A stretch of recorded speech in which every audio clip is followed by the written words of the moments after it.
প্রধান উপদেষ্টার সাথে বৈঠকের গোপন ভিডিও করায় এলডিপির কেন্দ্রীয় নেতা বহিষ্কার। এলডিপির প্রেসিডিয়াম সদস্য ডক্টর নিয়ামুল বশিরকে সাময়িকভাবে বহিষ্কার করা হয়েছে। গত শনিবার রাতে দলের সভাপতি doctor colonel of Ali Ahmed বীর বিক্রম এই তথ্য নিশ্চিত করেছেন। এলডিপির উপ সচিব জনাব মাহবুবুর রহমান স্বাক্ষরিত এক সংবাদ বিজ্ঞপ্তিতে বলা হয়, 31 আগস্ট বিকেল 5টায় রাষ্ট্রীয় অতিথি ভবনে অন্তর্বর্তীকালীন সরকারের চেয়ারম্যান বীর মুক্তিযোদ্ধা আহমেদ বীর এই কথা বলেন। মাননীয় প্রধান উপদেষ্টা নেতৃত্বে 5 সদস্যর প্রতিনিধি দল 7 জনের সঙ্গে আলোচনায় অংশ নেয়। বিজ্ঞপ্তিতে আরও বলা হয়, এই আলোচনা চলাকালে গোপনে অনুমতি না নিয়ে দলের সাধারণ সম্পাদকের ভিডিওটি করেছিলেন তিনি। অন্যদিকে গাজায় দিনব্যাপী ইসরায়েলি হামলায় 61 ফিলিস্তিনি নিহত হয়েছে। ফিলিস্তিনি গাজা উপত্যকায় ইসরায়েলি হামলায় অন্তত 61 জন নিহত হয়েছে বলে জানা গেছে। মৃত্যুর সংখ্যা বাড়তে পারে আরও। ফিলিস্তিনি স্বাস্থ্য কর্মকর্তারা এবং এই তথ্য জানিয়েছেন, গত বছরের 7 অক্টোবর থেকে গাজায় ধ্বংসযজ্ঞ চালাচ্ছে ইসরায়েল।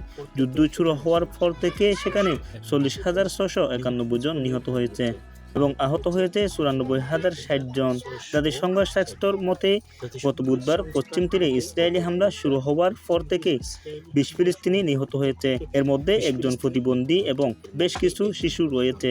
আল জাজিরা এক প্রতিবেদনে বলা হয়েছে, যুদ্ধ শুরুর পর থেকে গাজায় প্রায় 17,000 শিশু নিহত হয়েছে, যা সেখানকার মোট শিশুর সংখ্যায় 2.6%।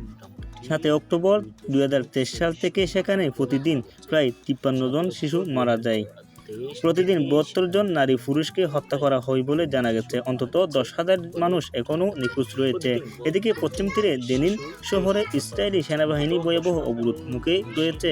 শহরটি খাবার ও পানির সংকটে পড়েছেন বাসিন্দারা। বিদ্যুৎ ও ইন্টারনেট সংযোগ বিচ্ছিন্ন করা হয়েছে।